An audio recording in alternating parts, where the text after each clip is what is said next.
please. Welcome to Senate Corporations. Thank you, Mr. Chairman. I don't know who you want to go first. Go ahead and lead off, Mr. Merrill. I know part of you, not all of you, and let's go ahead and pick off, and I'll just let each one of you, you can raise your hand or do whatever. We'll walk through each one of you. Welcome.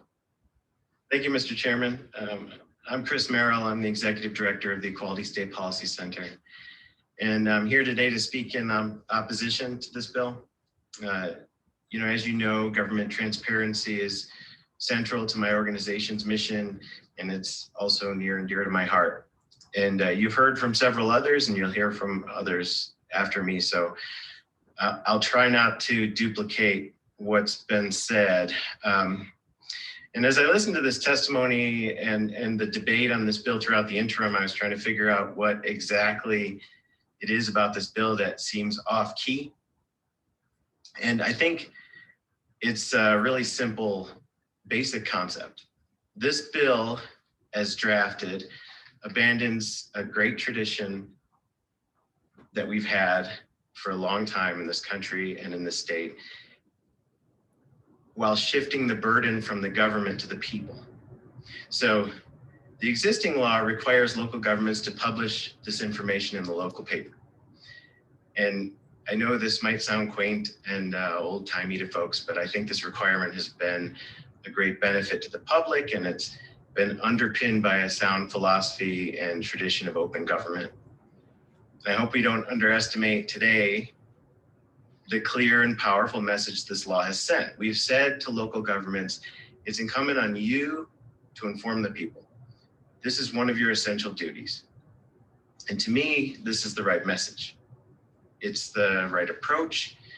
And just as it was last year, last decade, the decades before that, it's well worth the cost. It has a price tag, yes, but it's money well spent. And it's in line with our values. But it seems to me that the implicit message in the bill before you today as drafted is different. It's saying, people, it's now incumbent on you to remember to get on a computer and regularly monitor the websites of your municipalities and counties. And Mr. Chairman, I believe the existing law is better, even with the current technology available, because it doesn't ask regular people to be journalists, and it doesn't require them to figure out how and where to find this important information, which as websites change, will likely change over time. I believe the existing law is better because it delivers this information to the public in the way they're used to getting it, in the local paper, where it's been for a long time, with the rest of the local news. And just a quick final point, Mr. Chairman, this conversation we're having today is intertwined with what I think is a quintessentially American concept of the newspaper record. And I might be a little romantic about that, but not only does this concept serve the people of today, it's also a gift to future generations and future historians. The paper of record functions as an amazing historical archive, and I'd hate to give up on that. So when you move this information from the paper onto our local government websites, which can sometimes be wonky, some are better than others. I also have concerns about the integrity and the continuity of the historical record and the accessibility of the historical archive to the public.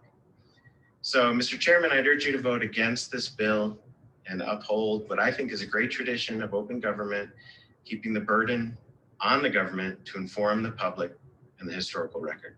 Thank you for considering my testimony, and I'm happy to try to answer any questions. Thank you, Mr. Merrill. Questions for Mr. Merrill? Senator Nethercott. Thank you, Mr. Chairman. Thank you, Mr. Merrill. And to the members of the public, have no fear. I think this bill will die a quick and rapid death. But I do want to communicate to the public, to the newspapers, we have to do things differently. And I am asking you to come forward with solutions for how to reduce these costs to our government entities while still maintaining transparency.